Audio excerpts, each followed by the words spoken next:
Before the shots were fired, before the orders were signed, the killing had already begun in whispers. The ward was silent, not peaceful, not calm. The kind of silence that presses against your ears until you can hear your own blood moving. Outside, boots struck pavement in perfect rhythm. Steel heels, measured, certain. Inside, men lay in rows. Not dying from bullets, not bleeding from shrapnel, they were condemned by ideology. A directive had passed through channels loyal to Adolf Hitler. Cold, clinical, final. Some lives were not worth saving. And just like that, medicine became politics. Breath became permission, care became treason. But here's the part no one ever told you. In the dim light of that field hospital, one nurse refused to listen. She moved from bed to bed, shoes whispering against stone, hands steady, eyes sharp. Her skin alone made her a target in a regime obsessed with racial purity. She was black, healing the undesirable, under the shadow of execution. Imagine the air in that room, thick with iodine. Metal fear, a soldier coughed. Another stared at the ceiling, waiting for footsteps that meant the end. She leaned close to one of them, pressed a cool cloth to his burning forehead. "Breathe," she whispered, not as a command, as a promise. At 0:45, the ward doors creaked open. Boots entered, the kind that don't rush, the kind that inspect. Conflict didn't arrive with shouting. It arrived with paperwork, lists, names, red marks beside certain beds. The men weren't sick enough to die, they were different enough, and she knew it. Every stitch she placed defied the Reich. Every bandage was an act of rebellion. Her pulse must have thundered in her ears. Because one accusation, one report, and she would join the condemned. But what she did next changed everything. She altered charts, rewrote symptoms, shifted identification tags in the quiet hours before dawn. A fever became recovering. A weakness became essential labor, small ink strokes. Massive consequences. One soldier grabbed her wrist as she worked. "Why?" he asked, voice barely air. She held his gaze. "Because you're still breathing." That was her rebellion, not speeches. Not weapons, breath. By morning, several of those marked for death had been transferred, reclassified, delayed long enough to survive.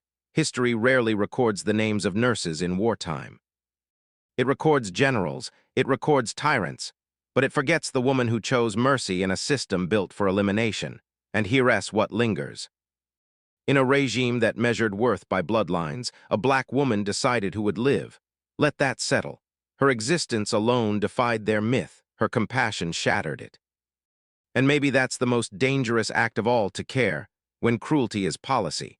Because somewhere tonight, in hospitals across the world, a nurse will bend over a patient others have written off. A quiet decision will be made, to treat, to protect, to save, and no one will hear the rebellion in it, but it will be there.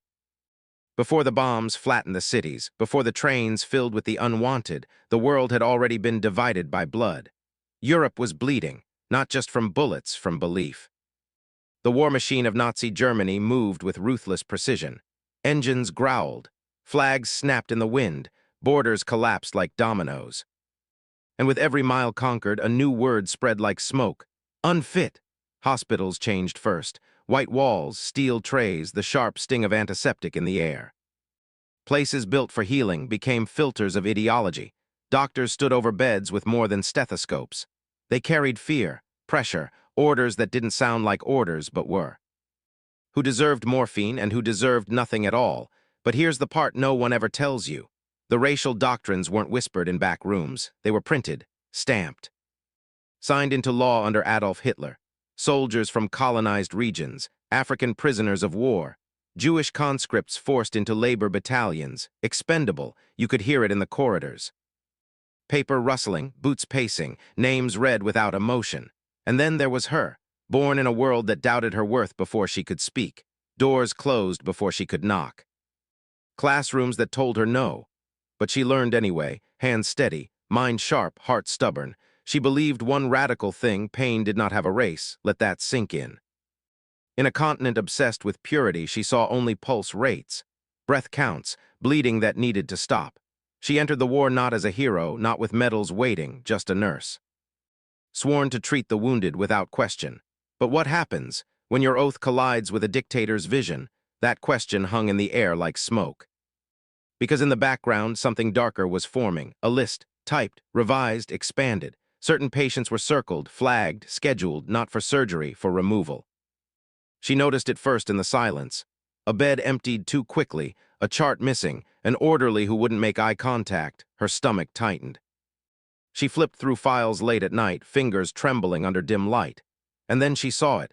Names she recognized, men she had stitched, men who had thanked her with cracked lips.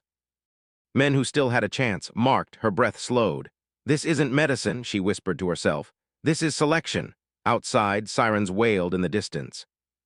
Inside, her heartbeat grew louder than the war. Something was about to break. Not the building, not the front lines, a line inside her. Because soon she would have to choose. Obey the regime that questioned her humanity, or protect the humanity of those it wanted erased. And when the list reached her ward, when Boots stopped outside her door, history would pivot on what she did next. The world was divided by blood. But she was about to prove that blood still meant life. She wasn't supposed to be there, not in that uniform, not in that ward, not under those flags. In a military system carved from rigid hierarchy, her presence alone unsettled the room. Officers stiffened when she passed. Some refused to meet her eyes. Others acted as if she were air. But fever doesn't salute rank. Blood doesn't care about prejudice.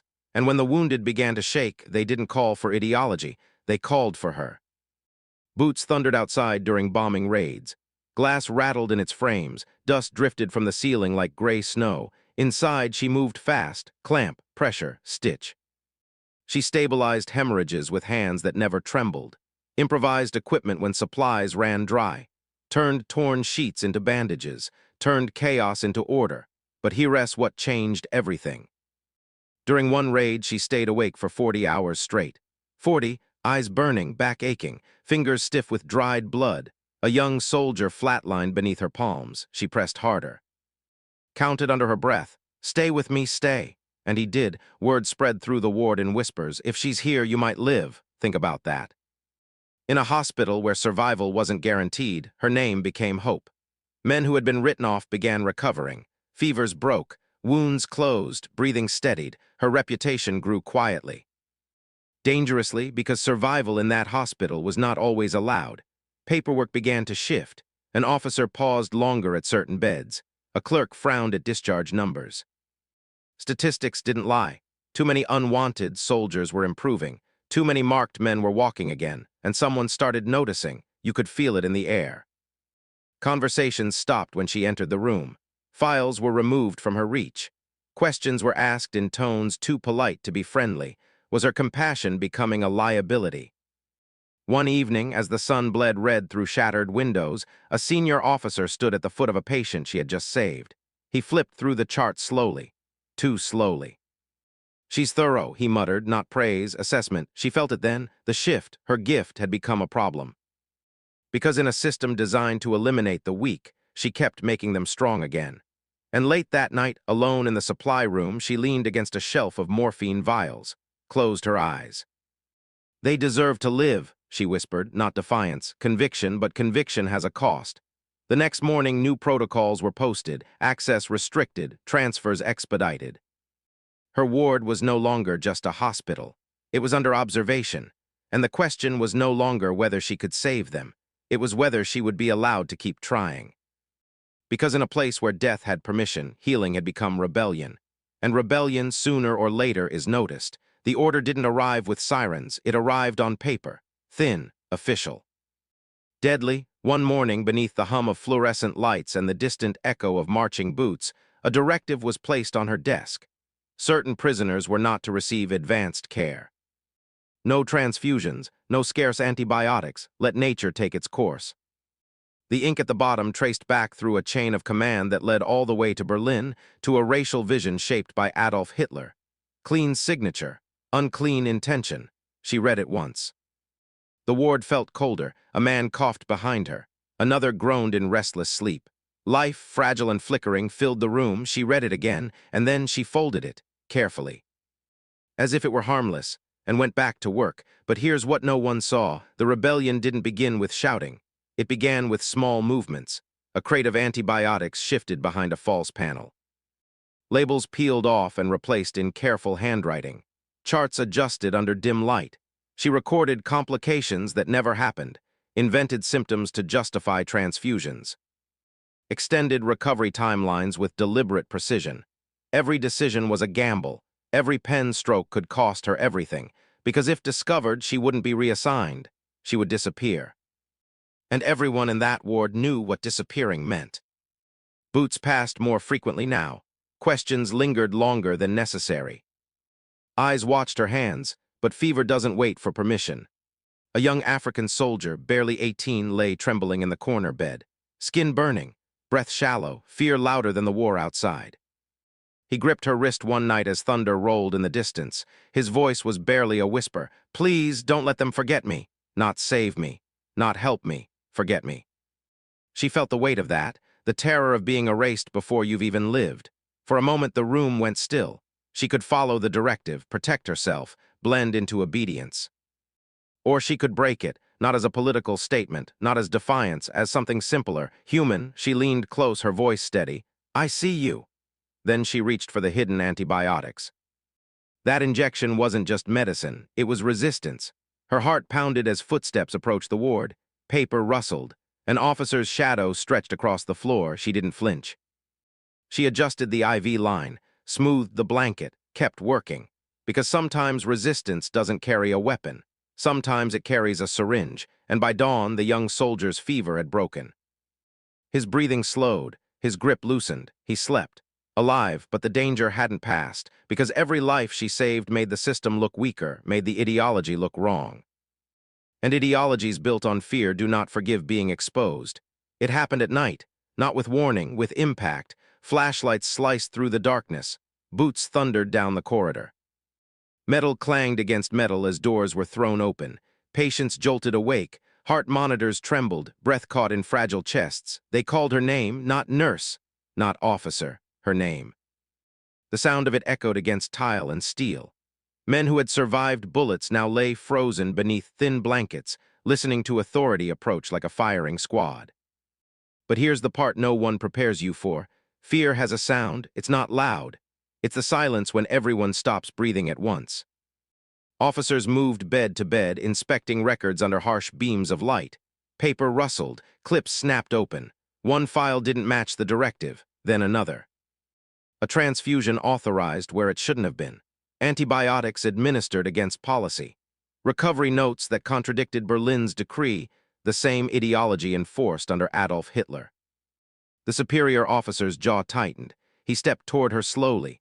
Every soldier in that ward felt suddenly fragile again, because if she fell, their protection vanished with her. "You falsified medical reports," he said, not a question. An accusation sharpened to cut. She didn't deny it. The room went still. So still you could hear the distant rumble of artillery miles away. So still you could hear a young soldier's heartbeat hammering against his ribs. Silence stretched like a wire pulled too tight. Would her arrest mean their execution? The officer leaned closer, his breath cold, controlled. "Why risk your life for men already condemned?" The question hung between them like smoke. In that instant she could have claimed confusion. Blamed clerical error. Begged. Instead, she held his gaze, steady, unflinching, because they are alive. No speech, no grand declaration, just truth. And for a second, just a second, something flickered across his face. Not agreement, recognition, because life is difficult to argue against when it's breathing in front of you. But here's what made that moment unbearable. Courage does not stop bullets. Conviction does not outrank command. Two soldiers stepped forward, hands ready. The ward felt like it was collapsing inward.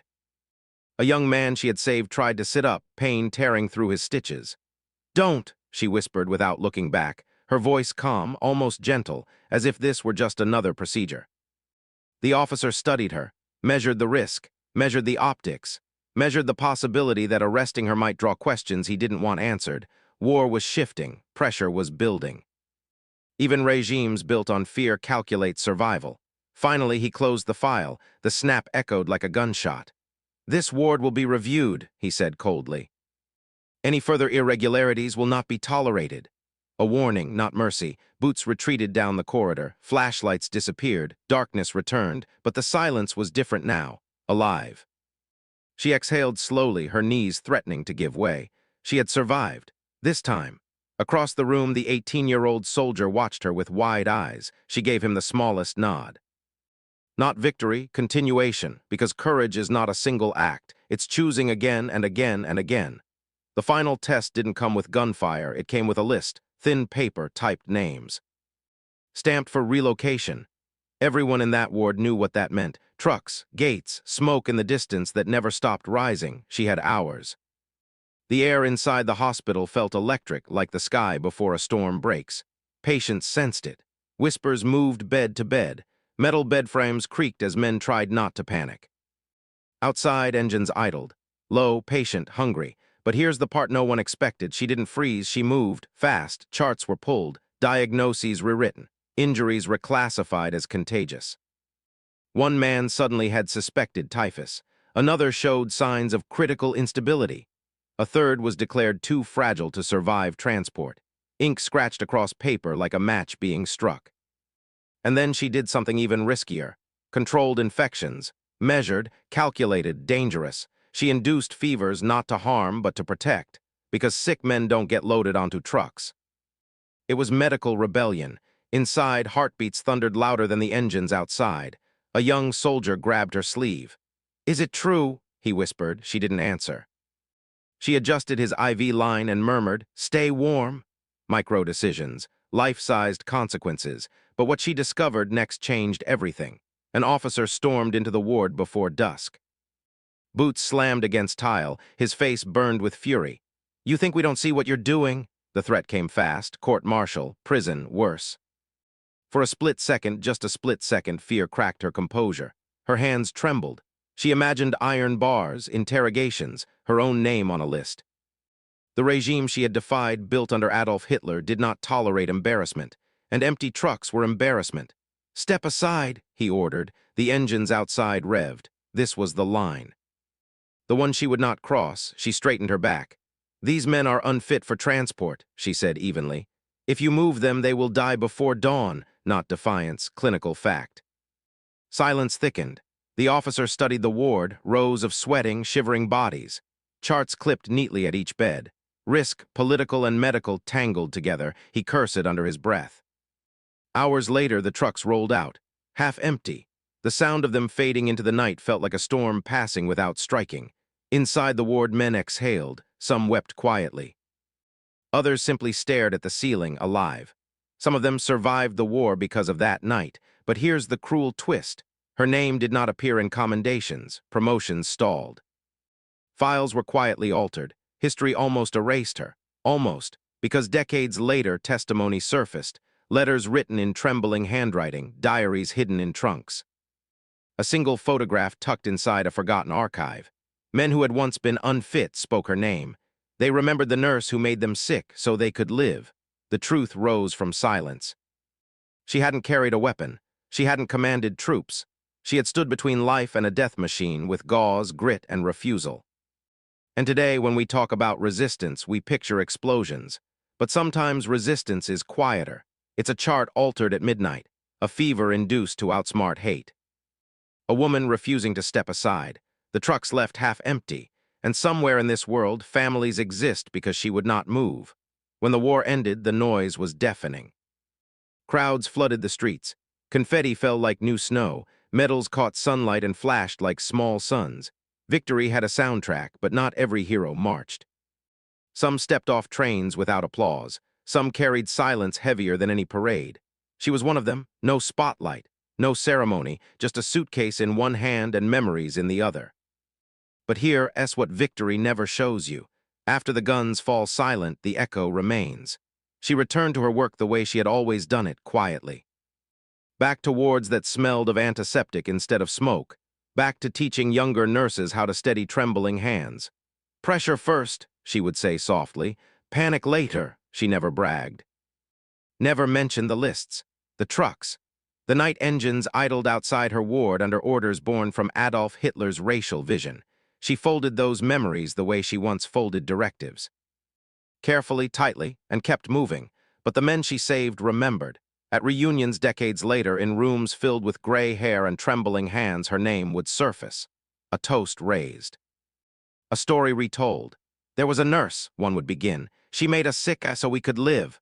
Laughter, then tears. In family living rooms, grandchildren heard the story in whispers. She stood between us and the trucks. Official records were incomplete. Commendations missing, promotions that never came. History almost erased her, almost, because memory is stubborn. A letter tucked inside a Bible. A diary entry written in fading ink. A photograph rediscovered in a forgotten archive. Proof that courage doesn't always announce itself. In a century marked by unspeakable cruelty, she proved something radical.